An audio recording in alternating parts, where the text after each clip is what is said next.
Hello, and welcome to the BloodStream podcast, a show serving the greater bleeding disorders community, brought to you by Believe Limited and BloodStream Media, and made possible by our presenting sponsor, Takeda. I'm your patient advocate and host, Patrick James Lynch. And I'm your healthcare advocate, nonprofit nerd, and other host, Amy Board, reminding you to please speak with a healthcare professional before making any treatment decisions. On today's show, we welcome back Nathan Schaefer from the National Hemophilia Foundation. Nathan joins us to talk about Washington Days, our day of federal advocacy, national advocacy in Washington, and we'll D.C. kick off like regional advocacy. It's advocacy time. Yeah, Let's it's get the kickoff of advocacy for the calendar year. So Nathan joins us, and a little bit later in the program, you're going to hear from Mosi Williams also for Black History Month. He's a person with hemophilia. He's a social worker up in Northern California, and he joined correspondent James Maple for an interview about Black History Month in the context of bleeding disorders. We cap today's show with the latest from The Well with Jessica Richmond. You've got all of that and more coming up on BloodStream. Welcome to BloodStream. Hey, listeners, as always, thank you for joining Patrick and I here on BloodStream. If you haven't already, hit that subscribe button wherever you listen to your podcast and follow BloodStream Media on social media. Or don't. But do. We're so fun on social media. We'd prefer if you did, but it is technically free will. It's so fun. Then you'll know what we're talking about. It'll be great. Listeners, I also want to remind you that the BloodStream podcast is indeed made possible by our presenting sponsor, Takeda. Yes, that's right. Takeda. It's got this website. I'll stop now. bleedingdisorders.com, where you can learn all about Takeda's. There you go. Resources for and commitment to the bleeding disorders community. Takeda believes in a world free of bleeds. Yes. And they are dedicated more than ever, more than last year, more than the last time you heard me say this, in offering a wide range of programs and support to help patients throughout their treatment journey, wherever on that increasingly complex journey they may be. You can learn more by simply visiting bleedingdisorders.com. One more time, though, I'm almost certain you don't need it. It's bleedingdisorders.com. And for their founding and ongoing support of the BloodStream podcast, I would just like to say thanks, Takeda. Thank you, Takeda. We got psyched a few weeks ago, Amy, about having Nathan back on. He's been a great guest on BloodStream in the past. Always. Advocacy is important. We talk about it a lot, but we don't really hunker down to dig into it quite as often as maybe we should. I don't know. So Nathan's back to tell us about the importance of advocacy and the importance of Washington Days, and I'm excited to hear the interview. I am too, which Washington Days is in person this year, yes, which is fantastic. And to kick off our Advocacy Washington Days conversation, I have a personal advocacy story. Oh, here. Finally. Gather round, young folk. Gather round. As most of you know, if you've been listening to the podcast, I was diagnosed with chronic migraine last year and was put on a brand new medication, one of the MABs. One of the MABs. So I finally got one of the MABs. So proud of you. It was a big deal. But I had prior authorization trouble getting this medication. And it started in December when my insurance switched over, and I went through a fairly standard step therapy problem. Like which a fail first kind of thing? Fail first thing, which, everyone listening is like, yes, here. I let the system play out in the beginning just to see how it would go. I knew that the medication that I was on was not on the formulary, but it was what I was prescribed. So you got to just, go with the whole thing. Was denied 2 times and then was sent this like very terrifying letter saying that someone had, reviewed my prior authorization and it was still denied. It actually said, it was very condescending. It said, we understand you have migraine, but you need to do blah, blah, blah, blah, blah, blah, blah. Like, all of these medications and then this. Of course, and we've heard the reasoning behind this program, behind step therapy. Sure. And to be completely honest with you, I got very frustrated. I hadn't had a migraine in a while because of this medication, so I think I was lackadaisical about it. I'm sure there's patients listening that are like, sure, Yeah, happens. You don't have a bleed, and you're like, maybe I don't have hemophilia anymore. Yep. Maybe I don't have migraine anymore. Yep. So I was off the medication for about a month, and of course, a migraine popped through, and I realized I have to make steps towards this. So what I decided to do was to get a prescription for the medication that was on the formulary. It's different than my medication, obviously. It's a lower dose. It has more side effects. But I called my physician to get a prescription. I also went to a webinar with the American Migraine Association Look at you. about barriers to this very specific medication. And Perfect. It was, as you all know, as we talk about being engaged in your community, being engaged in your local chapter, being engaged in Washington Days, going to the Bleeding Disorder Conference, going to HFA, all of these things that we hear over and over and over actually do matter in terms of putting words to why we need the things that we need as patients. Yes. And here I have been an advocate in this community for a long time, and me personally doing this was absolutely terrifying. It was terrifying. So interesting. I I didn't think I'd get this medication, and I didn't know what I would do without it. I mean, it truly has changed my life. And so one of the things that they said on this webinar, and of course it was two doctors, one was an adult and a pediatric doctor and a patient, like here we go. Shout out to the people putting on these webinars, I right? Truly wonderful. But one of the things that one of the physicians said was they respond best when they hear from the patient. And, they kind of think doctors and specialty pharmacies. And they being the payers in this instance? The payers in this situation. Like, they will respond when they hear from you. Yeah. And so I decided with this new prescription that I was going to write a letter.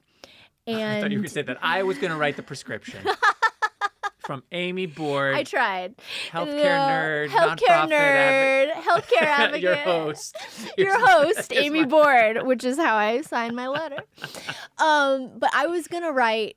I was gonna write a letter, and when I had a relationship with the specialty pharmacy, just like many of you with your specialty pharmacies, your 340Bs, your specialty pharmacies, your HTCs, who I think are on the front lines of this. It was very clear that these people that I was in discussion with, the specialty pharmacy, were very much on the front line of this, and they kind of they weren't concerned on the phone with me. They were like, oh my gosh, this happens all the time. Don't worry about it. Like, let's just get this in. Was that comforting or more disconcerting? I don't know. It didn't, at first it was comforting. And then after all these denials, it was like, okay, like I've told them what I've been on. So I think they're like putting that in the documentation, but I don't know. These people don't know me. Yeah. And she kind of almost poo-pooed the letter. She was like, okay, if you want to, here's my email address if you want to. She obviously didn't think it was needed because she put the prior authorization in without my letter the next day, and it was denied. It was denied immediately. And she actually called and said, this shouldn't happen. Don't worry about it. And I was like, I actually have this letter. And I sent her the letter. And basically the letter was my story. It was succinct. It was clearly stating that this was in support of this medication.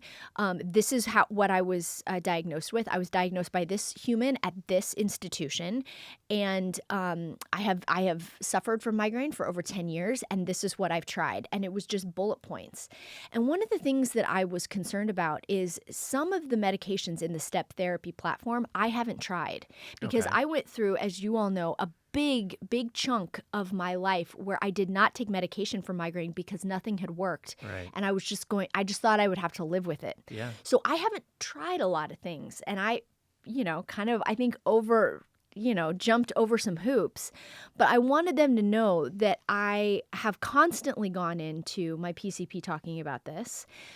These are some things that I tried. And I also tried, like homeopathic therapies. I tried chiropractic work. I tried diet and exercise. I tried some of these things, put in what was denied, and that this is in support of the medication that was on the formulary. I sent it to the specialty pharmacy, and she submitted it, and 15 minutes later, I got an approval for this medication. How about that? Well done. Well done. And I just... I know this sounds a little silly, but bleeding disorder community that is listening, I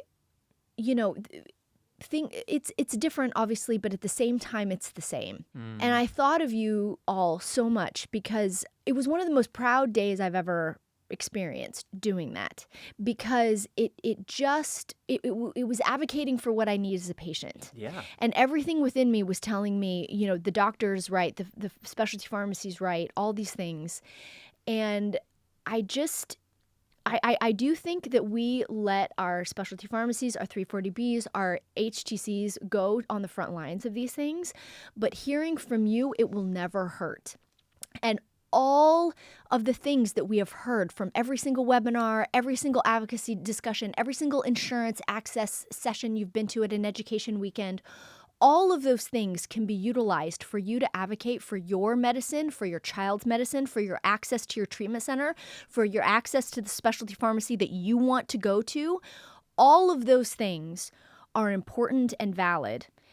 And you have the power to do that.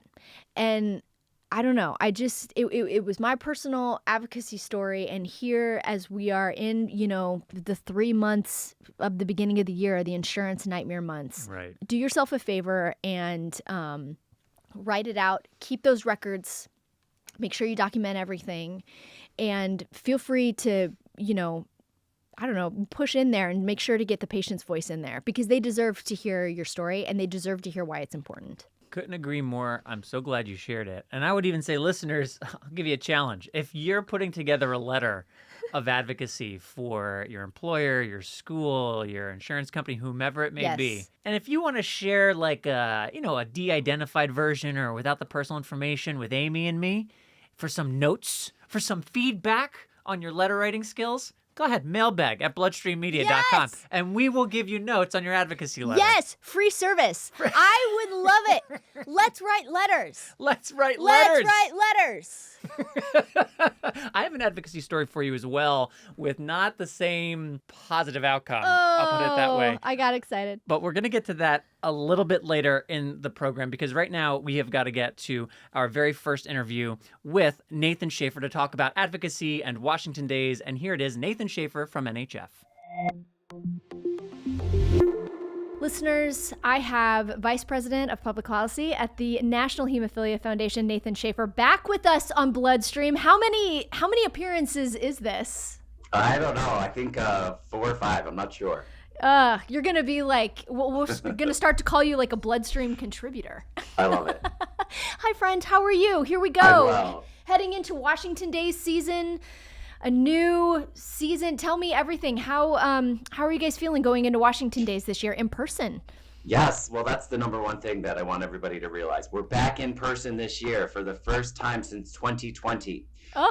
We've been doing virtual Washington Days for the past couple of years, and we've made the most of it. Folks have shown up in very large numbers. The nice thing about virtual is it did allow some people to participate that otherwise wouldn't be able to get to Washington, D.C. Because let's be honest, it's expensive to get to our nation's capital.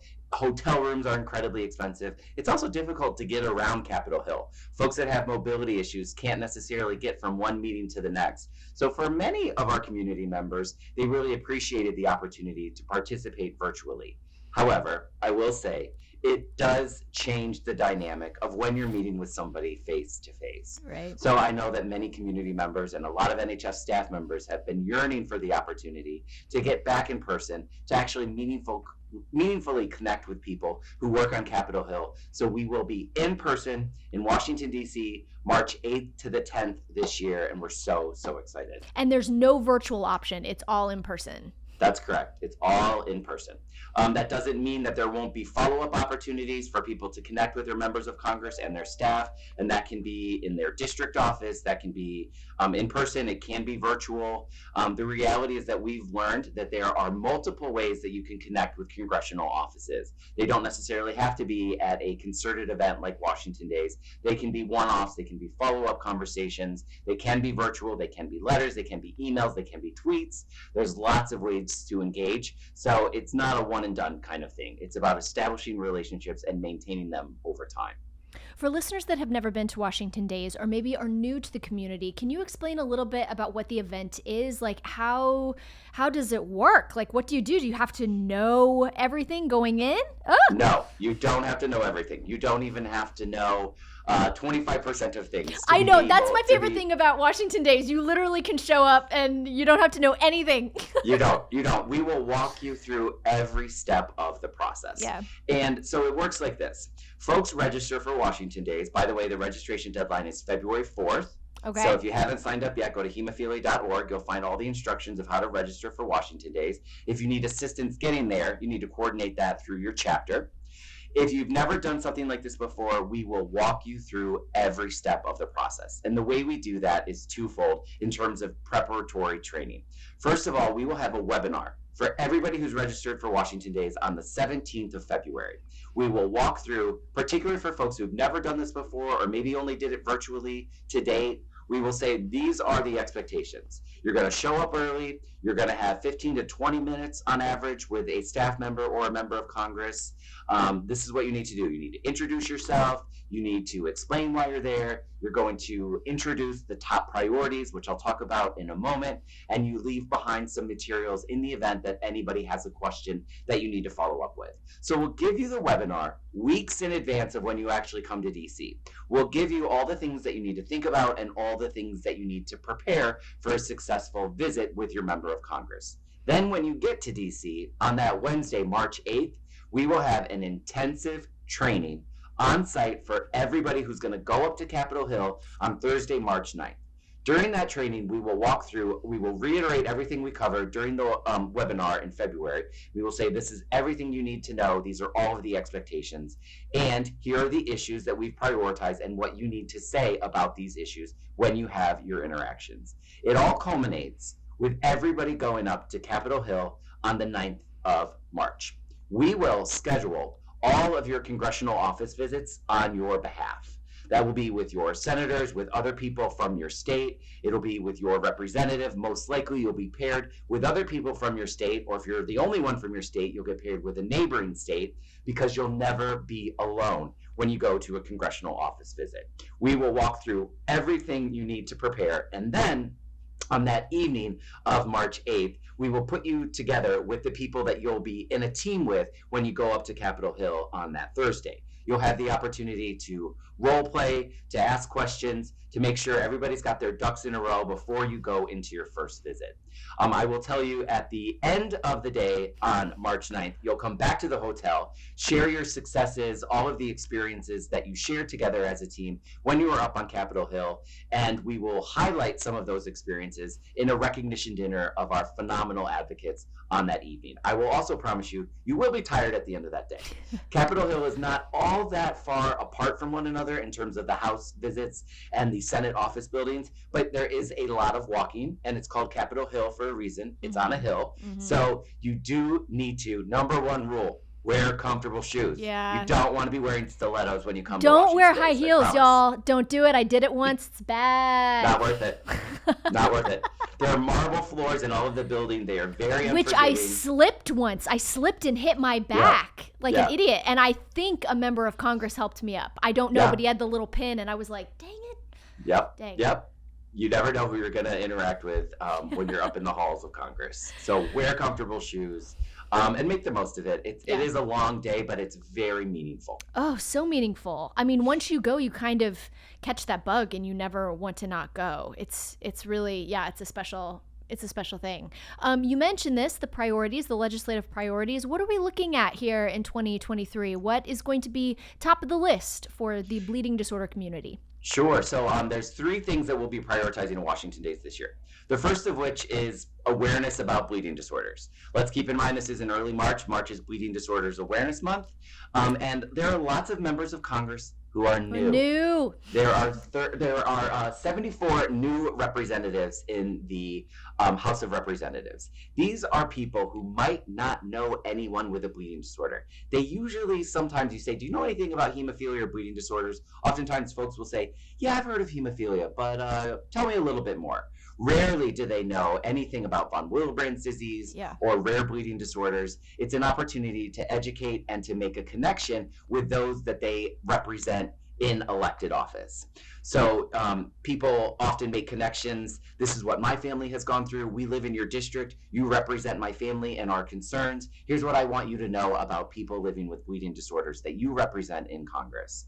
We also will be talking about federal funding for bleeding disorder programs that pertains to research, to surveillance, and to the support of the Hemophilia Treatment Center network across the country. The federal government funds the 140 plus HTCs across the country that provide specialized care for folks with bleeding disorders. That funding is rarely in jeopardy, but if you're not up on Capitol Hill explaining the importance of all of those funding levels, they could be at risk. So year after year, we talk about why the funding for bleeding disorder programs is paramount to the community that we represent. And then finally, we'll be talking about accumulator adjusters, which I know is something you've talked about on this program before. It's a very complicated insurance practice that can be very, very damaging for folks with rare disorders that are particularly costly. We had a bill in the last Congress. It was bill number 5801. It will be getting a new bill number because the way Congress works is every time there's a new congressional cycle, you have to refile the bills and they all get new bill numbers. So it will have a different bill number, but it will be introduced in the House of Representatives, we hope, by the time of Washington days. And we're still looking for a Senate sponsor because you can't pass anything, can't make anything into law unless identical versions of the legislation is passed in both the House and the Senate. We don't yet have a Senate sponsor for the bill, and that's why we're going up to Capitol Hill to talk about the importance of this issue as it impacts the bleeding disorders community. And hopefully from all of those efforts, we'll identify somebody who can champion the issue in the Senate. Oh, it sounds great. It sounds like a good year. Indeed. I want to highlight something that you actually put out on LinkedIn. Evidently, NHF is assuming leadership of the American Plasma Users Coalition. And I know you personally, as a part of NHF, have done so much work in the blood safety conversations and coalitions in that work nationally. And I think a lot of people maybe might not know that NHF is still a continued voice and a leader in some of those issues. Tell me a little bit about your work and what NHF is doing. Sure. So A+, the American Plasma Users Coalition, is a coalition of patient advocacy organizations that represent end users of plasma-derived products. And NHF has long been a leader within this coalition, has long been a guardian of blood and product safety. And the way the A+ coalition works is that leadership rotates every 2 years to coincide with new cycles of Congress. So NHF this year, there was an opportunity to assume a leadership position, and we said we'd be happy to do it because the importance of plasma and blood safety cannot be overstated for those that we represent within the bleeding disorder community. The other impact of this leadership opportunity impacts international considerations. The vast majority of plasma that is manufactured in the United States is exported overseas. A lot of other countries rely upon the United States for the safety of plasma donations because most countries do not allow for compensation of plasma donations. The United States does. Most places in Europe rely upon the US for plasma-derived products. So the safety considerations that we maintain here in the US are critical. But the impact of those considerations are even broader than what we experience here in the United States. So it's a tremendous opportunity for us to take the lessons learned from the past, everything we learned from the HIV crisis, from all kinds of blood safety considerations, and apply that to the future of what things could look like for the end users of plasma-derived products. And the other thing I'll say is there's been a lot of attention in recent years during the COVID epidemic about the importance of people donating plasma who have recovered from COVID. Convalescent plasma, it's called, that can help people who might be suffering from COVID in the event that somebody has recovered from a COVID infection. But the importance of source plasma, of people donating plasma on a regular basis, is also critically important. So whenever we hear about people donating plasma who've recovered from COVID, we reiterate, but we also need regular plasma donors who can go and donate on a regular basis. And finally, there is a newly founded caucus in Congress, a plasma caucus. Really? Yes. And as folks continue to hear the call for blood donation, we've inserted language wherever possible to say blood and plasma donation. There are a number of members of Congress who understand the importance of plasma donations and the repercussions of that on lots and lots of people, not just in the United States. So they've come together to form this caucus. Hopefully we'll have some activities that we can report on throughout the year where they'll be raising awareness about the importance of plasma and the safety therein. Cool. Yeah. Talking about coalitions and like rare disease coalitions, I know NHF has worked with NORD in the past. I know there are many different, trickles of coalitions to bring voices together to make, a stronger statement in terms of like, this is something that we want. How does NHF make those decisions and those priorities of what issues to go after? You don't want to be saturated with everything. You want to put your name on every single letter that goes to every single member of Congress. Tell me how NHF makes those decisions. A lot of that's a great question. A lot of that comes from the community.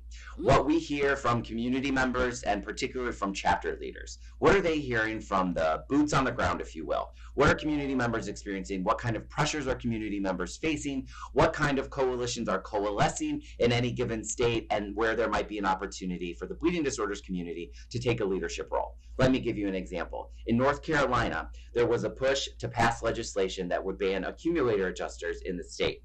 There were quite a number of patient advocacy organizations that were invested in the issue, but there wasn't a clear leadership of the coalition to move things forward. Our chapter there, Hemophilia of North Carolina, which has just changed its name to be more inclusive of bleeding disorders, they took on the leadership role of the coalition, and they were successful, and they got it passed in the state of North Carolina. Credit to the leadership of the chapter there.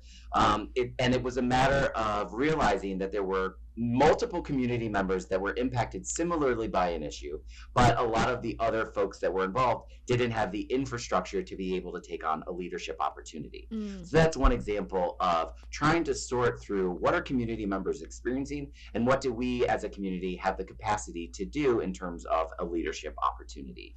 In terms of what happens nationally, it's even more complicated because you mentioned NORD, there's quite a number of other national organizations that we partner with very closely. We have to be strategic about what we can realistically accomplish and how does it directly impact the bleeding disorder community. That's one of the questions we always ask. Last question. Thank you. This has been wonderful as always, pal.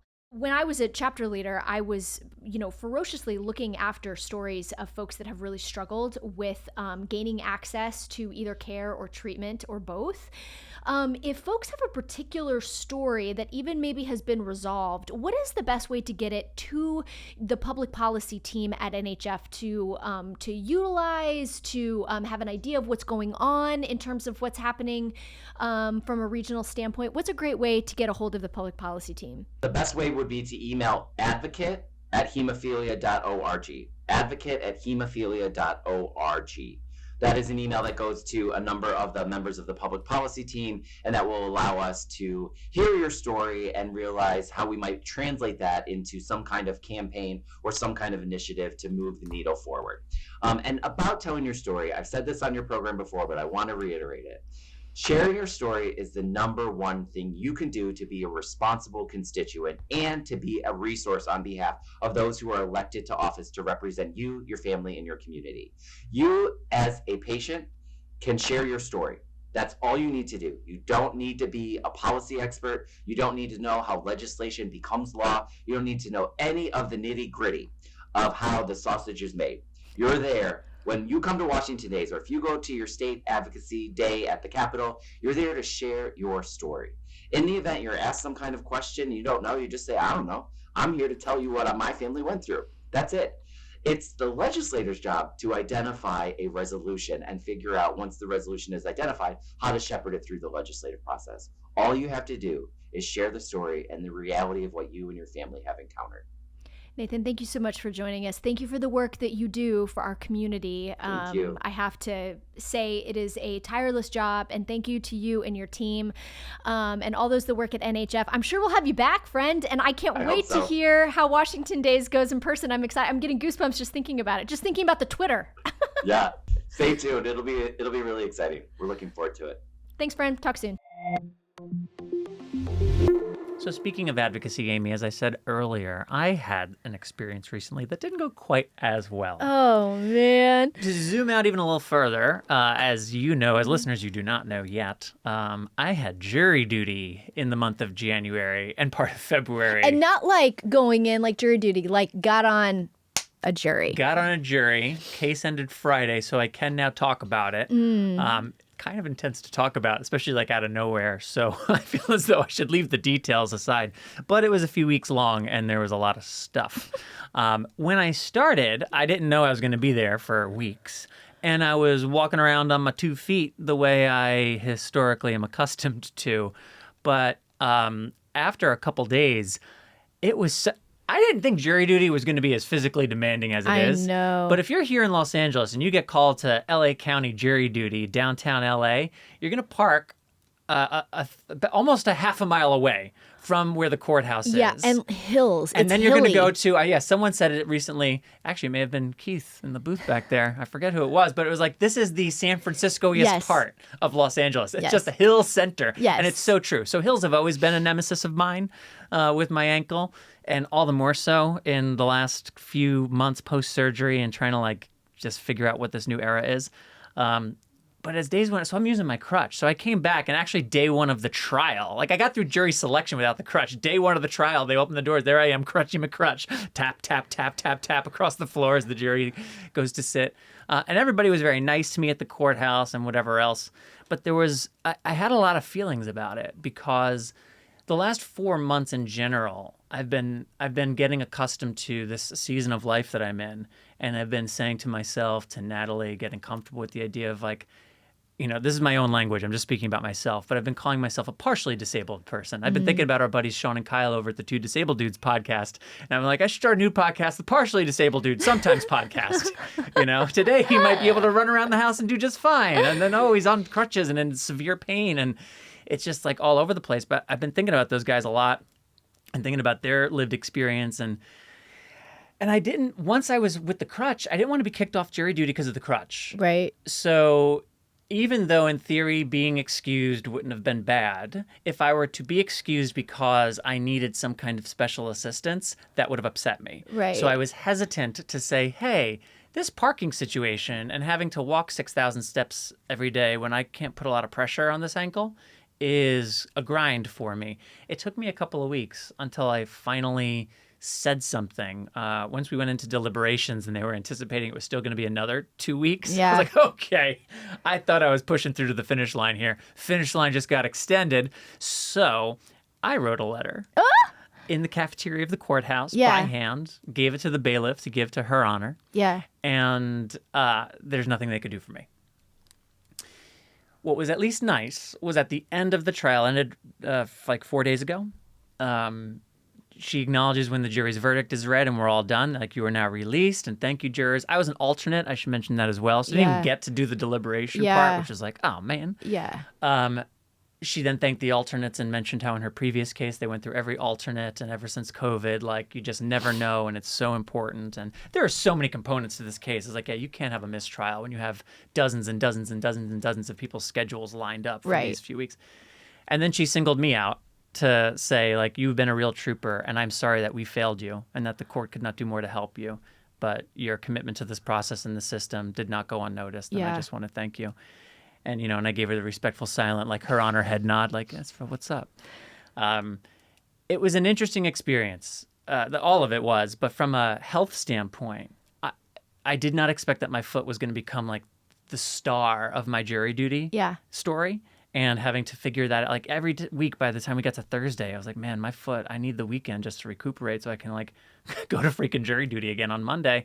But I also did not I should have advocated earlier.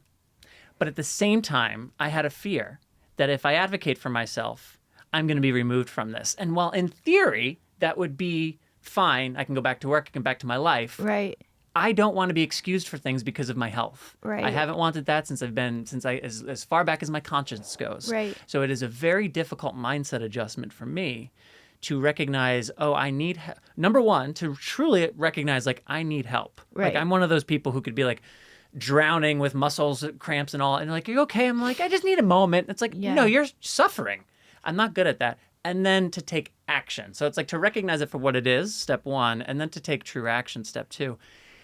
And I don't do that because I'm afraid. I'm afraid that I'm going to be negatively viewed by the court, the whomever, whatever circumstance, the plane. I mean, my travel, I've had to do more like, oh, I now need a wheelchair at the airport sometimes. And what does that look like? And so I'm proud of you for your letter writing and your advocacy. And I think it's useful for me, and I'm sure for the listeners, to hear your story at the top of the show about the positive outcome from the letter writing. And what it's reminding me is that I need to be a better advocate for myself. But at the same time, I did eventually advocate, and I need to give myself a little pat on the back for that. Didn't go my way. I also didn't get excused. And I ultimately feel like I did okay. And I think I learned something from this experience. But I do need to be a little bit more realistic going forward. They couldn't do anything for you. Yeah, me too. Like, what? Like, I don't know. That doesn't seem great. There may have been a lack of will. I mean, it was toward the end of this trial. I had been showing up. Who knows what the total whatever's like considerations of this place are. It's not great. I didn't love it. But I was at least proud of the fact that, okay, I did what I could. Yeah. You know, I did write something that was articulate. Again, I was late in the game, but I did stand up for myself and ask for what I need. I didn't get it. Did you disclose hemophilia? No. But not for a particular reason. I just more so made the point that, like, I don't have parking disability plates or tags. This is a relatively new situation. I didn't think I was going to be hobbling on a crutch for weeks on end, walking through San Francisco, Los Angeles. So I'm stuck a little bit. I think if I had actually had, like, plates, and if I had had different situations, or if I'd gone to them at the beginning of the trial, they may have either excused me or accommodated me, but I went to them at the end. So yeah, better late than never, but your story is just a good reminder of better late than never, but earlier is even better yet. Right. You know, no, like for sure. Not to let things go too long, but and off mic we can talk all about the details of jury duty. Can't wait. Everyone's jealous. I can feel it through the microphone. On mic, you'll now hear from Mosi Williams, again, blood brother and social worker up in Northern California. He joined James Maple to talk about all things Black History Month and bleeding disorders, and that's coming up right now. Hello, BloodStream audience. It is James Maple here, your BloodStream correspondent, here with another fantastic interview with Mr. Mosi Williams. Hello, Mosi. How are you today? Hey, pretty good. How you doing, brother? I'm well, thank you. Before we dive into the interview portion itself, I want to kind of set the stage, set the table, if you will. Mosi, tell us who you are and what your connection to the bleeding disorders community is. I have severe hemophilia A with an inhibitor. And so that was how I was introduced to the community. At birth, I had a hematoma on my head when I was born. And that's when they found out that I had hemophilia. And I think I really got connected to the community when going to camp as a young kid. And that's when I really met other blood brothers and sisters. And that's really what gave me a passion for wanting to be connected to everybody and be part of the community. So I volunteered for a number of years. And now I work as a social worker in the hemophilia community. So I'm really just glad to be a part of it, you know, and help others too, help connect blood brothers and sisters. That's awesome. And this is not quite in our script of questions, but I'm realizing that, like, camp is starting to be this, like, common thread that I'm realizing among almost everybody. I mean, Patrick, when I was introduced to Patrick, that was like the basis of him, was telling me about how camp changed his life. And I'm going to start doing these Let's Talk segments with Patrick and Debbie De La Riva talking about hemophilia camps. And then all my guests thus far have talked about camp and how it's important to them. So I was going to start with another question, but I want to start with this because we're on this topic. Like, what was it about camp that made you feel connected to other blood brothers and sisters? For a lot of us, and I'll say for me, you didn't know other people that had hemophilia or other bleeding disorders. And so being there is like, wow, I'm not alone. And day to day, you did activities. We played, you know, different games and stuff. And in the world outside of hemophilia, you know, a lot of times, oh, you can't play this sport or you can't do this activity. And the world doesn't understand. But we were able to do all these things at camp in a safe way. And we had doctors to look out for us. So then you had these opportunities to really pursue passions and things that in the regular world, for lack of a better term, you wouldn't be able to do. That was what got me about it. That's awesome. That's awesome. And I feel like that it creates such an air of community. Yeah. And for many people that have been on the pod have talked about how like they finally felt like they found their tribe and they could be Yes. vulnerable and be themselves and not feel like, I need to explain why I was on crutches 2 days ago and now Yes. I'm not, or why I'm in a wheelchair today and today I'm not. So let's turn things to the topic of Black history in particular Yes. in celebration of Black History Month. So what does Black history mean to you within the context of the bleeding disorders space? A lot of the struggles that my Black ancestors had, that gave me, as my parents taught me these stories growing up, that gave me resilience and strength that I think helped me in my life with the bleeding disorder and having constant challenges from that. All the injuries and bleeds and in and out of the hospital, almost like a compounded appreciation. And then realizing that I have these things, I have these opportunities because of how they fought for us. Let's like dig a bit deeper into that. Yeah, I mean, sure. you mentioned your resilience and where it stemmed from. Let's talk about the obstacles that you face specifically as a Black man. I'm a Black man myself, so Yes. we can see eye to eye on most things, but I don't Yeah. have hemophilia. Or I don't have a connection to the bleeding disorder personally, aside from like the amazing guests that I've met along the way. What obstacles have you faced specifically as a Black man with hemophilia, and what are ways that you have climbed that mountain from the valley? Did you turn to communities? Did you turn to certain organizations? I would be interested to hear you talk about that. Yeah, I can say one is because through hemophilia, the amount of bleeding that we've done, a lot of the injuries, joint damage, ankles, knees, being in the hospital, and having a lot of pain, physical pain to deal with, and emotional, but in physical. So having to take pain medication and having to need strong pain medication after surgeries and procedures and things. So when I'm going to get my medication from the pharmacy or whatever, they're looking at me like, is he a drug addict? What's going on here? Do you really need this medication? And so I feel like as a Black man being profiled about that, I call the pharmacy ahead of time. I show up to the pharmacy. They have the medication. I show up to the pharmacy. Oh, we don't have it. And I just called you. But when I get to the pharmacy, all of a sudden you don't have it. And so then having to drive around from pharmacy to pharmacy. And so until I found the medication, whatever, the situation was, but just dealing with the frustration of that. But I can say that even, hemophiliacs that aren't Black have had that experience too. So I can't even tell which one of my identities it is, but I know that I'm being discriminated against. And so that, is one situation. Another is going to the hospital. And I've told the story before, but going to a hospital and trying to get there and having to ride the shuttle, and people, the shuttle drivers being profiled by the shuttle drivers, and they're saying, oh, you're assuming I'm not a patient. I'm telling them I'm a patient, and them not knowing they're calling the dispatch on me to get me off of the shuttle because they don't believe the story I'm telling.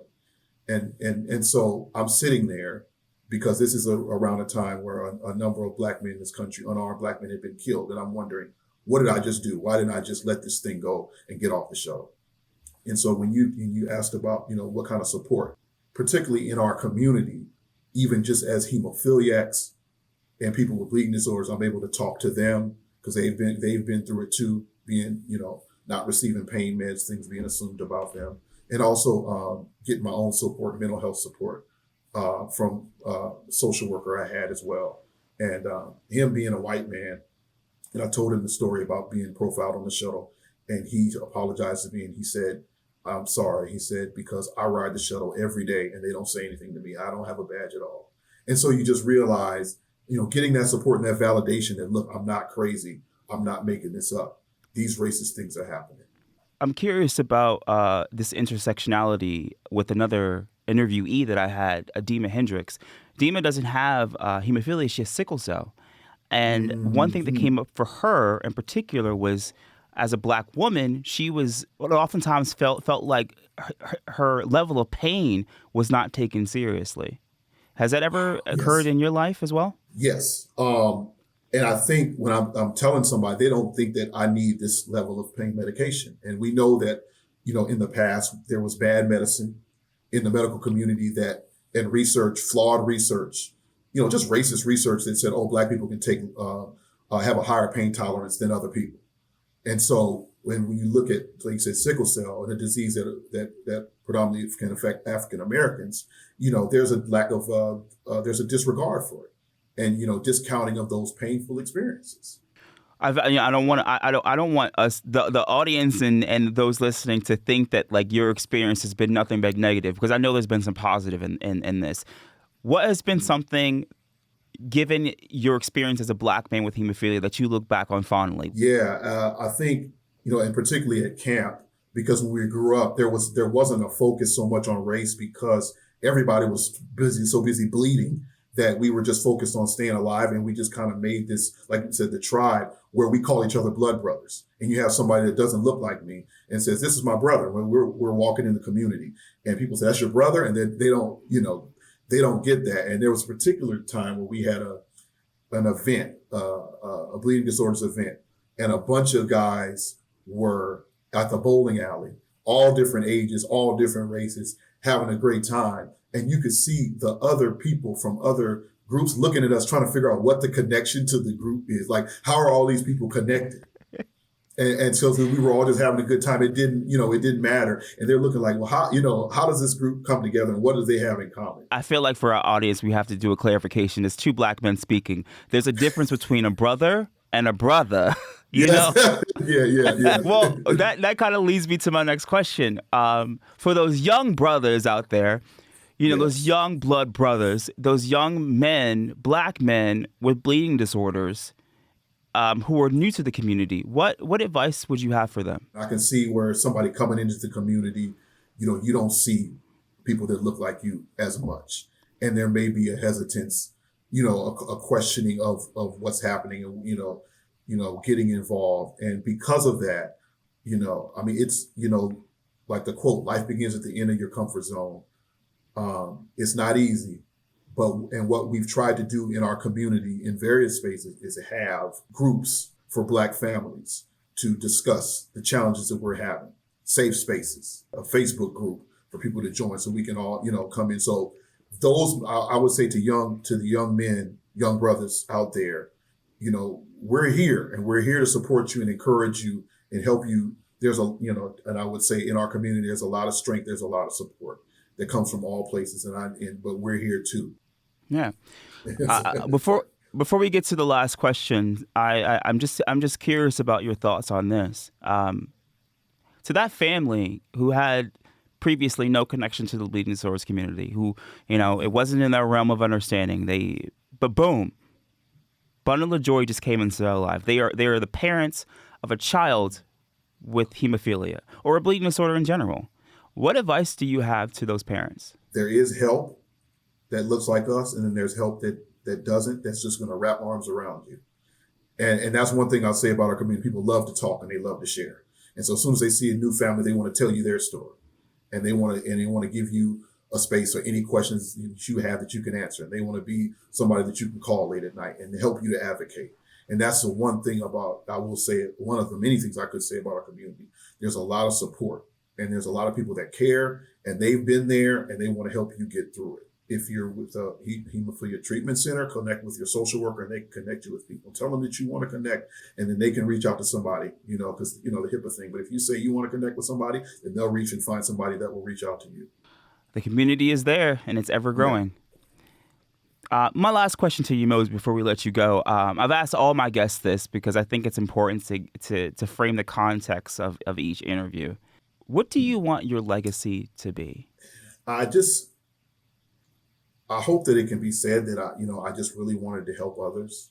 I don't know if it's going to be a landmark impact. Like I think about Dr. Charles Drew, who was a pioneer in blood plasma, African-American doctor, and that has helped hemophilia in the early stages as well with blood plasma.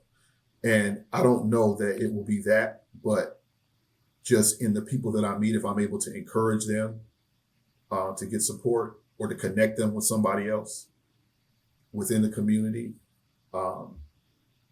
I think that I've done my job. I don't know that I have a job in that sense, but if I can just at least have helped one person, or one person can say that, oh, we were able to connect and we learned this, I think that's good.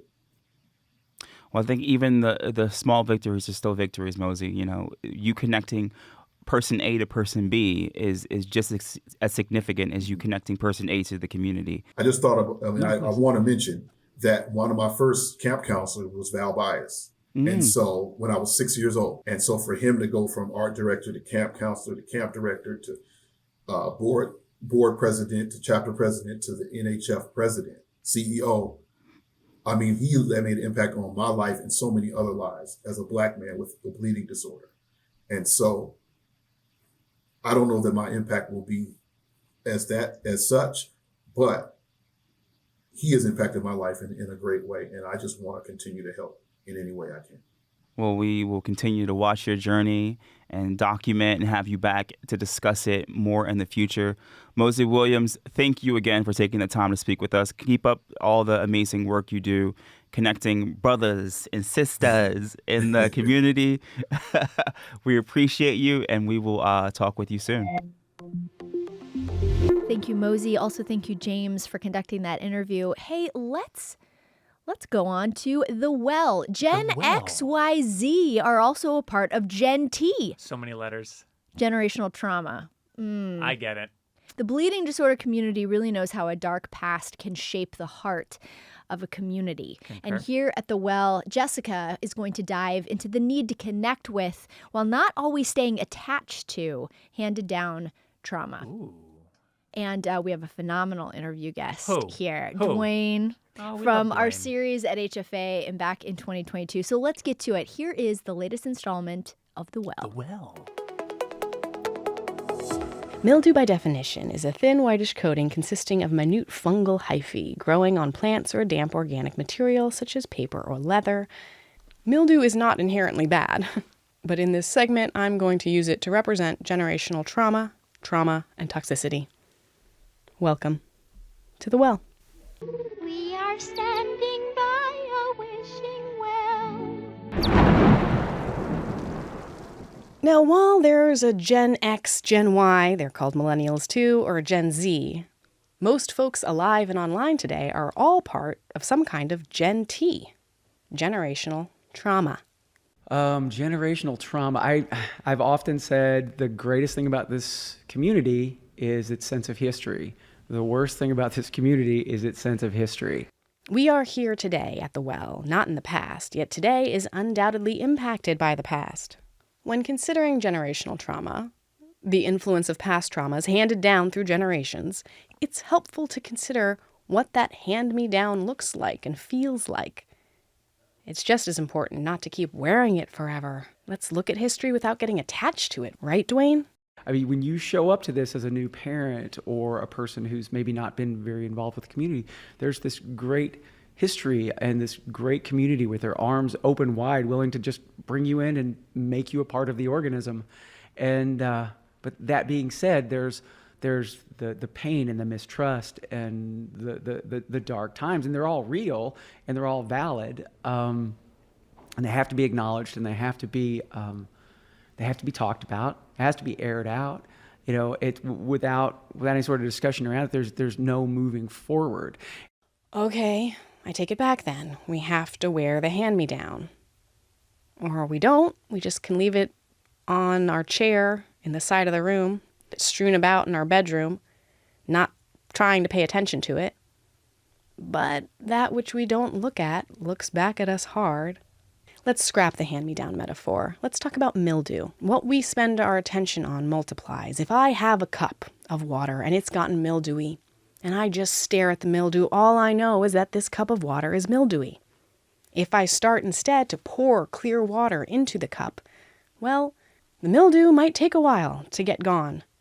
I might just be adding water for more mildew to grow. So at some point, I'm going to have to just empty this cup, throw away the hand-me-down, get rid of it all, right? Ignoring the mildew won't make it go away. Adding more clear water to the cup won't necessarily wash the mildew out. So at some point, the cup has to be emptied, right? Moving towards healthy realities away from trauma and toxicity means moving forward beyond the bad times. Come on, what would Bruce say, Dwayne? I think oftentimes people think moving forward means moving past.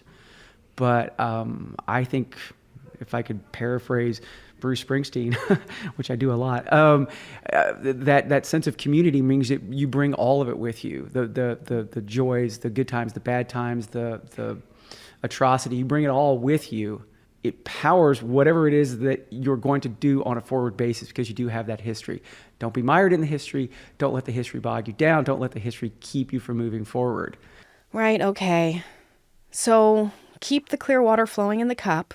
We know what happens if we just stare at it and do nothing. But we have to keep reminding ourselves why we pour water into the cup. Because what if at some point the mildew looks to be gone? What if we forget that without movement towards the future, towards a healthier place, that we will be left with stagnated mildew? Again, mildew's not bad, but in this metaphor, the trauma behind us can help remind us where to move towards, what we're moving away from.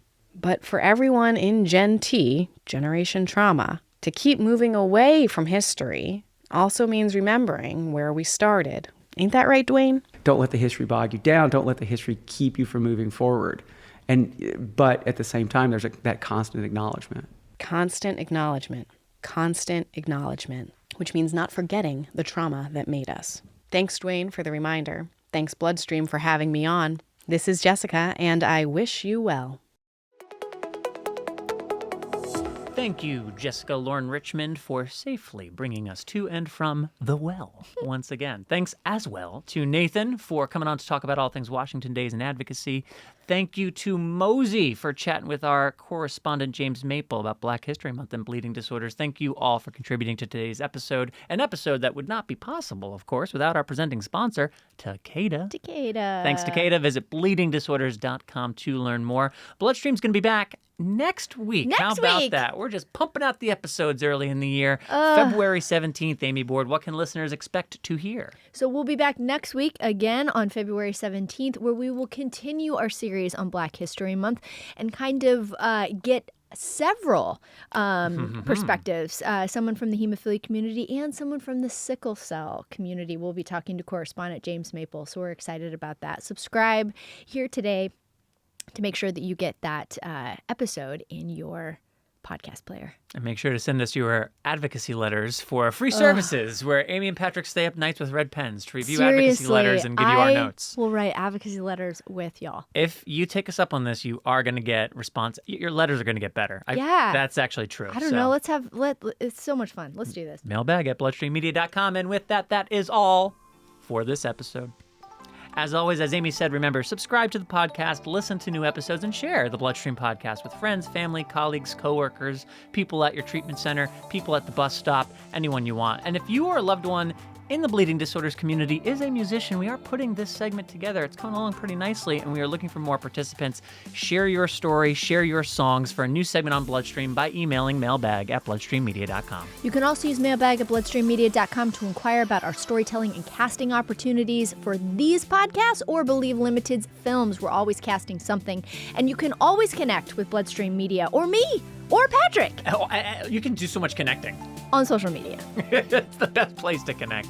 Is it, though? I'm your host, Patrick James Lynch. And I am your other host, Amy Board. And until next time, which is next week, take self-care of yourself. Bye, everybody. Bye-bye.